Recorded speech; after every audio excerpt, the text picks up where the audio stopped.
Hi, I'm Catrill Holloway with your thought of the day. Do you have the Christmas spirit today? Well, if you're watching this on Christmas, Merry Christmas to you.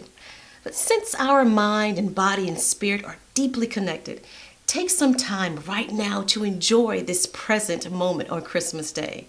Because when one area suffers, the other areas feel it too, right? So for instance, stress, it can lead to headaches and trouble sleeping or even feelings of hopelessness. Healing involves addressing all parts of ourselves. So maybe that means journaling to clear your mind. It might mean to take a walk to rejuvenate your body, or even praying to strengthen your spirit. What's one small thing you can do today to care for your whole self? Remember, balance doesn't happen overnight, but every step you take brings you closer to feeling whole.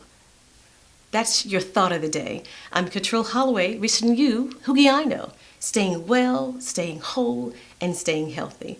For more information, staywellwholehealthy.com.